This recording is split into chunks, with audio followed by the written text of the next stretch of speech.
Thank you very much. आप सबका फिर से एक बार स्वागत है यहाँ पे। आज हम जानने वाले हैं tax invoice, bill of supply, credit note, debit notes and other relevant things related to the invoicing. Invoice तो इनवॉइस के दो टाइप है, फर्स्ट है टैक्स इनवॉइस, दूसरा है बिल ऑफ सप्लाई। तो सबसे पहले देखते हैं टैक्स इनवॉइस। तो टैक्स इनवॉइस तो उसमें क्या बातें होनी चाहिए। अभी तो गवर्नमेंट ने कोई स्पेसिफाई नहीं किया है कि ऐसा इनवॉइस होना ही चाहिए, ये पर्टिकुलर कोई फॉर्मा नहीं अभी तक दिया है कि ऐसा ही होना चाहिए। लेकिन as per section number 31 and उसके तहत जो रूल नंबर 7 गवर्नमेंट ने नोटिफाई किया है, तो जो रूल नंबर 7 में बातें बताई गई है वो बातें तो इनवॉइस में होनी चाहिए। तो आइए देखते हैं वो कौन सी बातें हैं जो इनवॉइस में होनी चाहिए। सबसे पहले तो name address and GST number of supplier. जो सर्विस दे रहा है या जो कोई गुड्स की सप्लाई कर रहा है उसका name address and GST number होना चाहिए। दूसरी बात है इनवॉइस नंबर। तो खास ध्यान रखिए आप इनवॉइस फॉर्मेट में, इनवॉइस नंबर के फॉर्मेट में कोई 16 डिजिट से ज़्यादा नहीं होना चाहिए। दूसरी बड़ी बात है कि वो सीक्वेंस में इश्यू करना चाहिए। क्यों? क्योंकि सीक्वेंस में इश्यू करेंगे, सीक्वेंस में ही इश्यू करना पड़ेगा, क्योंकि अब हमें जो रिटर्न फाइल करना है जीएसटी का, वो रिटर्न में हमें बताना है कि कौन से नंबर से चालू करके कौन से नंबर तक इस मंथ या पर्टिकुलर क्वार्टर में कितने इनवॉइस इश्यू किए वो हमें बताना है। कॉम्पोजिशन स्कीम हो तो क्वार्टर एंड रिटर्न बनाए तो वहाँ पे भी हमें बताना है। अगर नॉर्मल स्कीम है वो तो मंथ एंड में हमने जो रिटर्न फाइल करने हैं, तो मंथ एंड के जो रिटर्न है वो रिटर्न में हमें बताना है कि कौन से नंबर से चालू किया है हमें इनवॉइस इशू करना है, कौन से नंबर पे एंड किया है वो हमें वहाँ पे बताना है। दूसरा है डेट ऑफ इश्यू, कब हमने इनवॉइस इश्यू किया है। अब एड्रेस ऑफ द डिलीवरी, कहाँ पे एड्रेस बताया है कहाँ पे हमें डिलीवर करना है वो भी हमें बताना है। और सबसे बड़ी बात है HSN कोड। जो भी प्रोडक्ट हम डिलीवर करने वाले हैं उसको HSN कोड हमें बताना है। HSN कोड के साथ साथ डिस्क्रिप्शन भी बताना है, क्वांटिटी बतानी है, टोटल वैल्यू कितनी है वो बताइए। उसके बाद टैक्स रेट कितना हुआ है, टोटल टैक्स कितना पेएबल है वो भी हमें बताना है, और टैक्स के साथ भी अमाउंट भी बतानी है। दूसरी सबसे बड़ी बात है कि अगर हम आरसीएम अप्लाई कर रहे हैं तो आरसीएम स्पेसिफिकली वहाँ पे मेंशन करना है कि ये इनवॉइस आरसीएम के तहत इशू हुआ है, और लास्ट में सिग्नेचर तो करनी ही है। आरसीएम की बात करें तो हमने जो आरसीएम में डिस्कस किया है कि आरसीएम का जो इनवॉइस है हम एंड ऑफ द वीक भी कर सकते हैं, एंड ऑफ द डे भी कर सकते हो, at the end of the month भी कर सकते हैं। लेकिन जब हम पेमेंट करें जो अनरजिस्टर्ड पर्सन हो तो उसके टाइम हमने payment of the voucher issue करना है, पेमेंट वाउचर इशू करना है। वो बात खास ध्यान रखनी है। वो कब इशू करना है? तो on the date of the payment issue करना है। ओके, तो आगे देखते हैं HSN कोड। तो HSN कोड कैसे दिखाना है? अगर आपका टर्नओवर 1.5 करोड़ तक सीमित है, लिमिटेशन दी गई है कि 1.5 करोड़ तक आपका टर्नओवर है, तो आपको कोई HSN कोड की रिक्वायरमेंट नहीं है, आप नहीं बताएंगे तो भी चलेगा। अगर आपका टर्नओवर 1.5 करोड़ से 5 करोड़ तक है तो आपको 2GT का HSN कोड नंबर दिखाना है। अगर 5 करोड़ से ज़्यादा है, 5 करोड़ से ज़्यादा, तो आपको तो HSN कोड नंबर दिखाना जरूरी है। तो आगे देखते हैं। मैंने एक टैक्स इनवॉइस लिया है, वो टैक्स इनवॉइस ऐसा होना चाहिए, मैं नहीं बोलता यही होना चाहिए, लेकिन ऐसा होना चाहिए, देख लीजिए। ओके, तो आगे देखते हैं। तो पार्ट 2 देखते हैं, बिल ऑफ सप्लाई। तो सबसे पहले बिल ऑफ सप्लाई इश्यू कौन करेगा? तो जो लोग टैक्स इनवॉइस नहीं इश्यू करेंगे वो सब लोग बिल ऑफ सप्लाई इश्यू करेंगे, सीधी सी बात है। तो बिल ऑफ सप्लाई कौन इश्यू करेगा? देखो, first of all composite dealer. जो लोग कॉम्पोजिशन स्कीम में फॉल हो रहे हैं वो सब लोग को बिल ऑफ सप्लाई इश्यू करना है। जहाँ पे हमें कोई टैक्स कस्टमर के पास से नहीं कलेक्ट करना है, वहाँ पे हम बिल ऑफ सप्लाई इश्यू करेंगे। तो एक कंपोजिशन डीलर। दूसरी बात है एग्जम्प्टेड गुड्स। तो जहाँ हम ओनली एग्जम्प्टेड गुड्स हम डिलीवर कर रहे हैं और सर्विस दे रहे हैं, तो वहाँ पे हमें बिल ऑफ सप्लाई इश्यू करना है। तो बिल ऑफ सप्लाई में क्या चीज़ होनी चाहिए? जो जैसे हमने देखी वो सारी चीज़ वहाँ पे होनी चाहिए, लेकिन जो टैक्स कैलकुलेशन का पार्ट था वो टैक्स की अमाउंट क्या आ रही है वो नहीं होनी चाहिए। इसके साथ साथ ही हमें एक्सपोर्ट भी देखना पड़ेगा कि export of goods and export of service करेंगे तब कि कैसे इनवॉइस दिखाना है हमें, तो ये देखते हैं कि अगर हम एक्सपोर्ट ऑफ सर्विस और गुड्स करते हैं तो हमें नेम, एड्रेस, वो सब कुछ, एड्रेस डिलीवरी वो तो दिखाना है, लेकिन एडिशनली हम तो नेम ऑफ द कंट्री, कहाँ पे डेस्टिनेशन है, वहाँ कहाँ पे गुड्स पहुँचाने वाला है वो हमें दिखाना है। और दूसरे सबसे बड़ी बात है number and date of application for the removal of the goods for the export. हमें नंबर भी दिखाना है और डेट भी दिखानी है कब हमने एक्सपोर्ट के लिए रिमूव करना है गुड्स को। ओके, तो आगे देखते हैं टाइम लिमिट कौन सी, कितने टाइम तक हमें इनवॉइस इश्यू कर देना चाहिए। तो उसको भी हमने दो पार्ट में डिवाइड कर दिया है। पहला पार्ट जिसमें गुड्स का मूवमेंट हो और दूसरा जिसमें मूवमेंट नहीं हो। तो वो कैसे हुआ, तो सबसे पहले मूवमेंट की बात करें, गुड्स एक जगह से दूसरी जगह जाता है, तो अगर कोई बड़ा डीलर है और बड़ा ट्रेडर है, वो वहाँ से यहाँ से सबसे पहले ऑर्डर लेके जाएगा कि मैं उस दिन को मेरे पे गुड्स मेरे गोडाउन या मेरे जो एड्रेस दिया वहाँ पे पहुँच जाना चाहिए। तो ऐसे टाइम पे बिफोर और at the time of removal of the goods from factory और डेपोट हमें इनवॉइस इश्यू कर देना है। दूसरी बात बोली, जब गुड्स का मूवमेंट नहीं हो रहा है, तो गुड्स का मूवमेंट कब नहीं होगा, तो फॉर एग्जांपल अगर मैं कोई मोबाइल डीलर हूँ, तो अगर मुझसे कोई मोबाइल लेने आएगा तो मुझे तो उसके हाथ में दे दूंगा मोबाइल ऑन द स्पॉट, तो वहाँ पे मुझे गुड्स की मूवमेंट की ज़रूरत नहीं है। तो ऐसे टाइप के जब वो मेरे हाथ से डिलीवरी लेगा गुड्स की, या उसके पहले मैं इनवॉइस इशू कर देगा। अगर कोई बंदा आता है मेरे पास से और बोलता है मैं कल मोबाइल ले जाऊंगा, अगर वो पार्ट पेमेंट दे रहा है या कुछ ऐसा टोकन अमाउंट दे रहा है, तो मैं वो भी टाइम इनवॉइस इशू कर सकता हूँ, या फिर जो वो दूसरे दिन या जो बोला वो दिन आएगा और मेरे पास से जब मोबाइल लेके जाएगा तब मुझे पूरा पेमेंट करेगा। तो अगर पूरा पेमेंट नहीं की भी किया, फिर भी जब मैं डिलीवरी उसको दे दूंगा मोबाइल की, उस दिन पे मुझे इनवॉइस इशू कर देना है। दूसरी बात है, अगर उसी टाइम पे मैं इनवॉइस इशू नहीं कर पाया, इन केस दोनों केसेस में मूवमेंट और विदाउट मूवमेंट में, अगर मैं इनवॉइस उस टाइम पे इशू नहीं कर पाया, तो मेरे पास 30 डेज है, मैं 30 डेज में उसको इनवॉइस इशू कर देना चाहिए मुझे।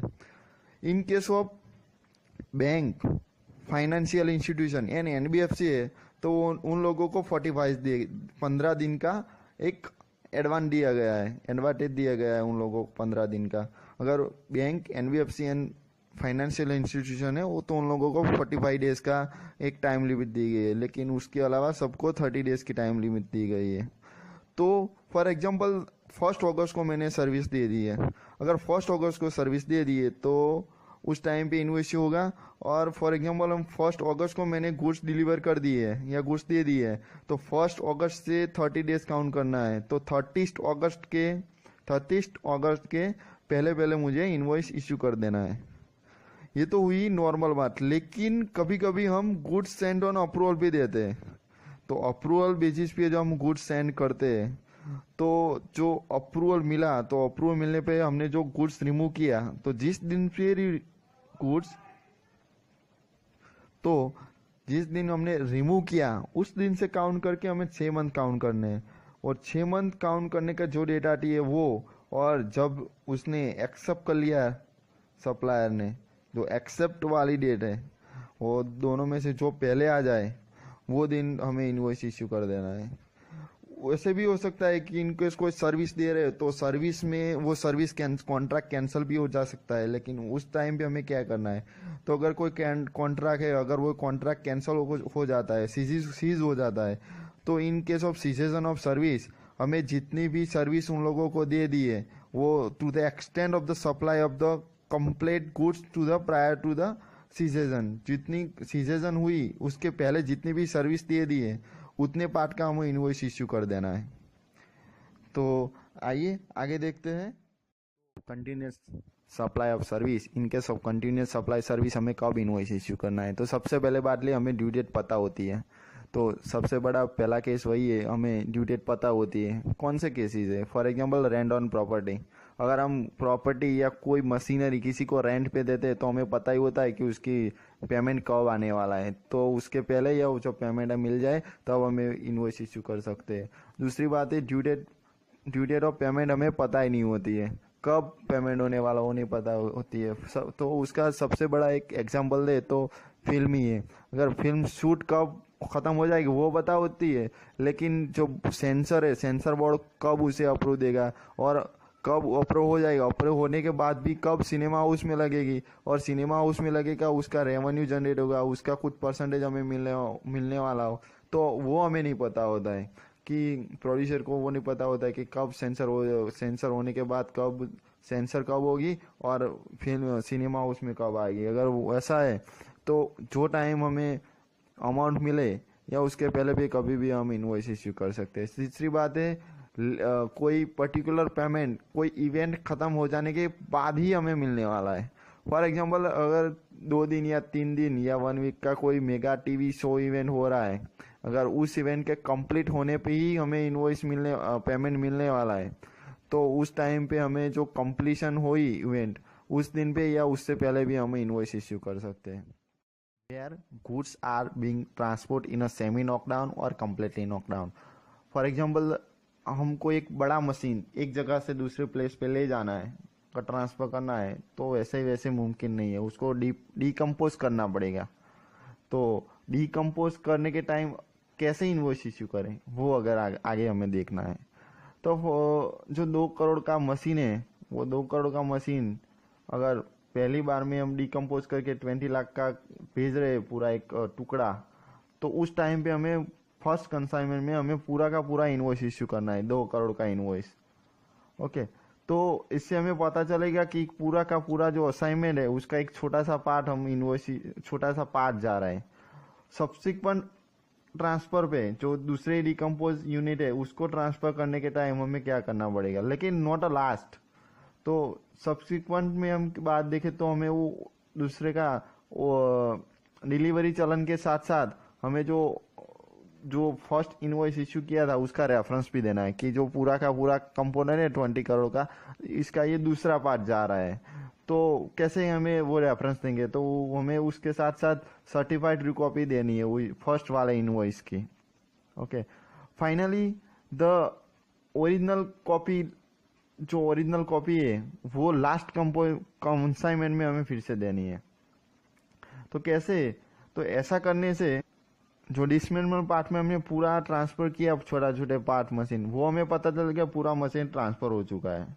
फॉर एग्जांपल 2 करोड़ का मशीन है, उसका जीएसटी 18% है, लेकिन उसका जो डिसमेंटल पार्ट का रेट है जीएसटी का वो 28% है।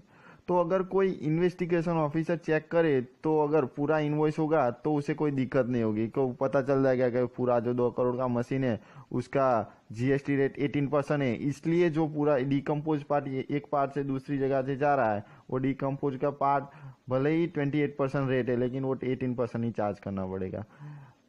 दूसरी बात करें तो ऐसा कोई डिसमेंटल पार्ट हो वो किसी ह्यूमन के लिए हैजार्ड भी हो सकता है। अगर इन केस ऑफ हैजार्डस है, अगर हम वो एक तरह से दूसरी जगह पे ट्रांसफर अलाउड नहीं है, अगर हम देखने जाए अगर ऐसा कोई इनवॉइस पूरा 2 करोड़ का इनवॉइस है उसके साथ ले जा सकते हैं, तो हमें वो इस टाइम पे भी जो डिसमेंट यहाँ पे काम आएगा इनवॉइस के, इनवॉइस कैसे गई, यो इनवॉइस जो हम 2 कॉपी और रेफरेंस दे रहे हो वो वहाँ पे हमें काम आएगा।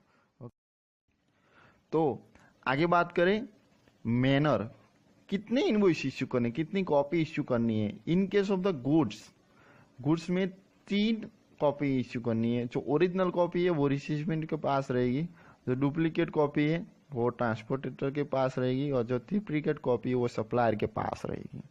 इन केस ऑफ सर्विस हमें 2 ही कॉपी इश्यू करनी है। जो फर्स्ट कॉपी ओरिजिनल वो रिसिपिएंट के पास रहेगी और डुप्लीकेट कॉपी वो सप्लायर के खुद पास रहेगी।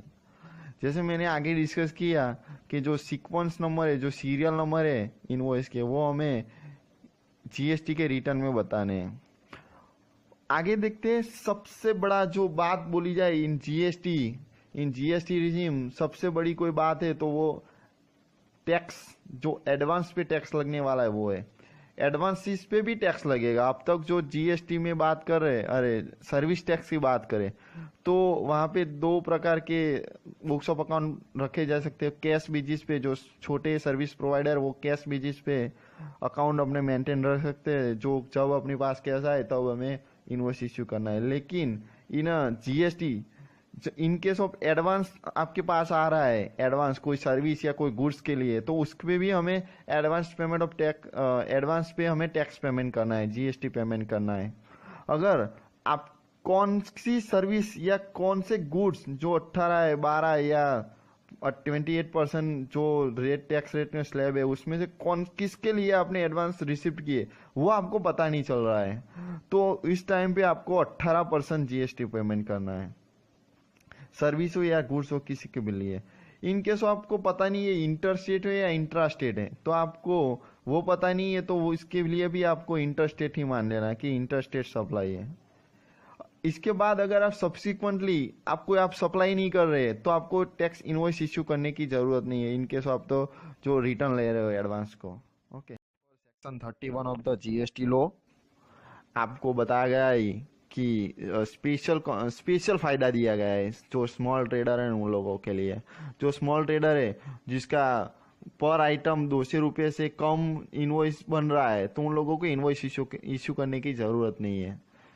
उन लोगों को इनवॉइस इश्यू करना ही नहीं है, नहीं ऐसा नहीं है। उन लोगों को at the end of the day पूरा का पूरा जो 200 रुपये से कम रेट वाली जो जितनी भी आइटम सेल की उसका पूरा एक कंसोलिडेटेड इनवॉइस टैक्स इनवॉइस बनाना है, उस पे भी सेल्फ के नाम का एक इनवॉइस बनाना है।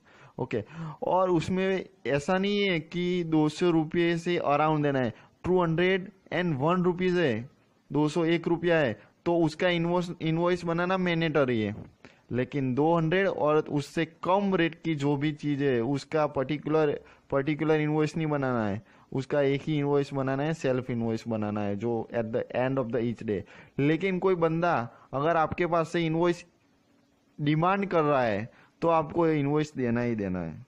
ये बेनिफिट टोटली जो स्मॉल ट्रेडर है उन लोगों को दिया गया है। तो सबसे पहले तो ये बोल दूं कि transportation of goods without invoice is permissible under the GST regime. तो वो कुछ ही सप्लाई के लिए दिया गया है, लेकिन उसकी जगह हमको डिलीवरी चलन जो इनवॉइस का प्लेस लेने वाला वो मैंडेटरी है।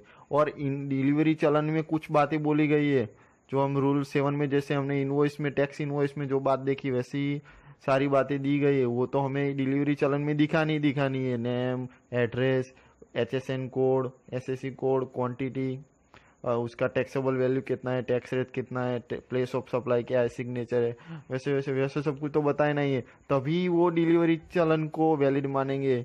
विदाउट इनवॉइस हमें उसको सप्लाई कर सकते हैं। तो ऐसी कौन सा नेचर है, कौन सी सप्लाई है जिसको हम विदाउट इनवॉइस भी सप्लाई कर सकते हैं? तो फर्स्ट है लिक्विड गैस।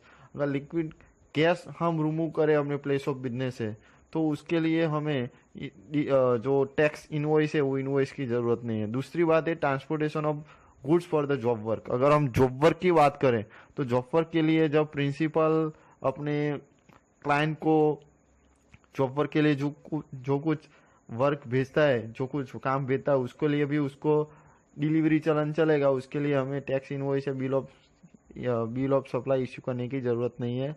दूसरी बात है transportation of goods for any reason other than the by the way of transfer. अगर इसका बहुत बड़ा एग्जांपल मैं बोलूँ तो अगर एक ही ब्रांच अगर उसकी 2 स्टेट में है, अगर उसकी दो ब्रांच एक ही स्टेट में है, तो उस समय पे एक ब्रांच से दूसरे ब्रांच पे जो गुड्स ट्रांसफर हो रहा है उसके लिए वहां पे उसको टैक्स इनवॉइस इश्यू करने की जरूरत नहीं है, उसकी जगह वो डिलीवर चलन पे काम चलेगा है। लेकिन मैं एक बात बोल दूं आपको कि जो 2 दिन पहले जो जीएसटी की क्लास जो सीबीडीटी के चेयरमैन ने ली थी, वहां पे ऐसा बोला गया था, सर ने बोला था कि अगर बिल ऑफ सप्लाई अपनी ही ब्रांच हो और सेम वर्टिकल ऑफ बिजनेस हो, तो सेम बिजनेस वर्टिकल के लिए बिल ऑफ सप्लाई भी इश्यू कर सकते हैं। डिलीवरी की चलन आप नहीं चाहते हो तो वो भी मैं बोल सकता हूँ कि डिलीवरी चलन भी चलेगा और बिल ऑफ सप्लाई भी वहां पे वैलिड होगा। लास्टली देखे तो अगर गवर्नमेंट चाहे तो ऐसी दूसरी कोई भी सर्विस या दूसरे कोई गुड्स बोल सकता है कि वो गुड्स पे हमें ओनली डिलीवरी चलन पे ही काम चलेगा, उसमें इनवॉइस इश्यू करने की जरूरत नहीं है। वैसे चाहे तो जो डिलीवरी चलन है वो इन ल्यू ऑफ इनवॉइस है, तो मतलब सेम ही सेम उसमें डिटेल होनी चाहिए। और दूसरी बात, इसको जो फ्यूचर में जो ईवे बिल आने वाला है वो सेम टू सेम होने वाला है। क्या इन्हें जीएसटी लो टैक्स बिल यानी जो टैक्स इनवॉइस होता है उसको रिवाइज कर सकते हैं? या डेफिनेटली हम जो इनवॉइस तो उसको रिवाइज कर सकते हैं, बिल ऑफ सप्लाई को रिवाइज कर सकते हैं। कब रिवाइज कर सकते हैं? तो जब टैक्स में बढ़ती हो या घटती हो तो, और वैल्यू में अगर बढ़ोतरी हो रही है और घटाव हो रहा है तो इस टाइम पे हम इनवॉइस को रिवाइज कर सकते हैं, उसको रिवाइज इनवॉइस बोल सकते हैं। Revise invoice in name of the debit note, credit note और सप्लीमेंट्री इनवॉइस भी उसको बोल सकते हैं। किस किस सिचुएशन में हम रिवाइज इनवॉइस नहीं इश्यू कर सकते? तो एक सिचुएशन दी गई है, जब टैक्स बर्डन एक बंदे के पास से दूसरे बंदे के पास ट्रांसफर हो रहा है, पास ऑन हो रहा है, इंसिडेंस ऑफ टैक्स दूसरे बंदे पे पास ऑन हो गया है, तब इस सिचुएशन में जो क्रेडिट नोट है वो हम इश्यू नहीं कर सकते।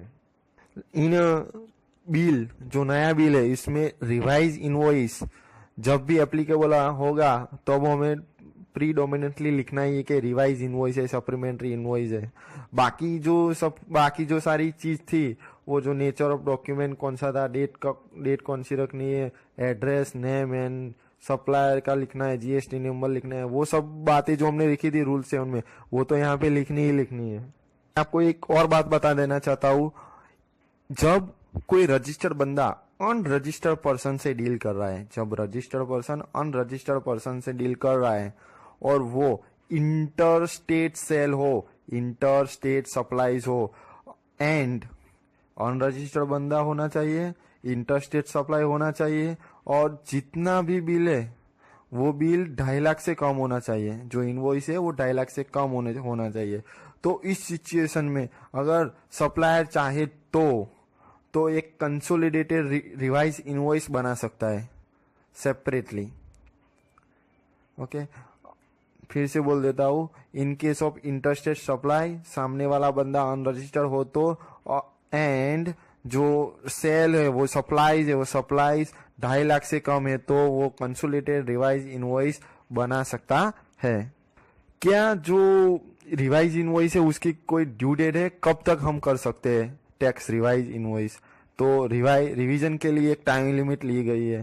तो जब तक आप अपना फाइनल रिटर्न है जो जीएसटी का 37वां नंबर रिटर्न, जो एनुअल रिटर्न जिसको बोलते हैं, उस रिटर्न की डेट या फिर जो हमारी लास्ट डेट है सितंबर की, और सितंबर की मंथ एंड की जो डेट है, उन दोनों में जो पहले भर दे, अगर आप return final annual return on time नहीं भर दे तो उसका मतलब ये 13 सितंबर is the last day for the revision of the invoice. In case उसके पहले आप जो फाइनल एनुअल रिटर्न है, फाइनल रिटर्न है वो भर देते, फाइल कर देते हैं, तो वही उसकी लास्ट डेट हो गई है। तो उसका मतलब ये होगा जब फाइनल रिटर्न आप फाइल करते हो तो उसके पहले आपको अपना इनवॉइस रिवाइज कर देना है। ओके, तो आगे देखते हैं क्वेश्चन आंसर सेशन। आज का पहला क्वेश्चन कि कोई बंदा एग्जाम गुड्स के साथ साथ टैक्सेबल गुड्स भी सोल्ड कर रहा है, तो उसके लिए क्या दोनों टाइप के इनवॉइस इश्यू करने जरूरी है, tax invoice and bill of supply, या किसी एक में लिख देंगे तो चलेगा? तो उसके लिए आपको टैक्स इनवॉइस लिखना जरूरी है। अगर आप टैक्स इनवॉइस इश्यू करेंगे उसमें जो एग्जाम गुड्स है वहां पे आपको टैक्स लायबिलिटी में 0 लिखना है। अगर ऐसा करेंगे तो चलेगा। ये जी हाँ, तो सर जी का क्वेश्चन ये है कि अगर डेबिट नोट और क्रेडिट नोट में अगर ओरिजिनल बिल का जो रेफरेंस नंबर है वो नहीं देंगे तो चलेगा? नहीं, आपको जो ओरिजिनल इनवॉइस है उसका रेफरेंस नंबर तो अवश्य ही लिखना है। इसके सिवा तो आपको वो टैक्स एडजस्टमेंट वो नहीं मिल सकती।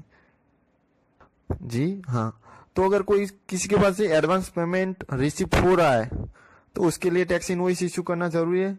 नहीं, तो मैंने पहले ही बता दिया है कि अगर एडवांस पेमेंट मिल रहा है तो आपको पेमेंट वाउचर इश्यू करना है। उसके बाद जब आपको बिल गुड्स या सर्विस दे रहे हो तो उस पे जो टैक्स इनवॉइस इश्यू लगेगा, उसमें जितना भी एडवांस मिल चुका है, पूरा नहीं मिला तो आधा, जितना भी एडवांस मिल चुका है उतने पे आपको टैक्स नहीं पेमेंट करना है। अदरवाइज आप जो अगर गुड्स या सर्विस की सप्लाई कर ही नहीं रहे हो तो वो पेमेंट वापस चला जाएगा, तो उसकी रिवर्स एंट्री कर देनी है। एक अनरजिस्टर्ड पर्सन से क्या कोई गुड्स या सर्विस दे रहे तो उसके पास से पैन नंबर लेना आवश्यक है? नहीं, इन जीएसटी लो ऐसा कहीं भी नहीं लिखा है कि अगर आप अनरजिस्टर्ड पर्सन से सर्विस लेंगे या गुड्स सप्लाई हम लेंगे तो उसके पास से आधार नंबर और पैन नंबर लेने की जरूरत नहीं है। तो ओके, हाँ जी, ओके।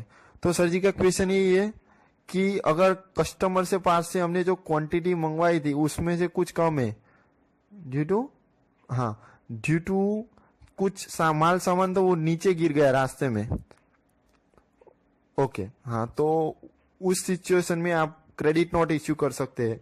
अगर आपका जितना गुड्स नीचे गिर गया और जितना आपको कम मिली है क्वांटिटी, उतनी क्वांटिटी के सामने आप अपना क्रेडिट नोट इश्यू कर सकते हैं। तो फाइनली सेशन एंड कर रहे हैं इन tax invoice and bill of supply का।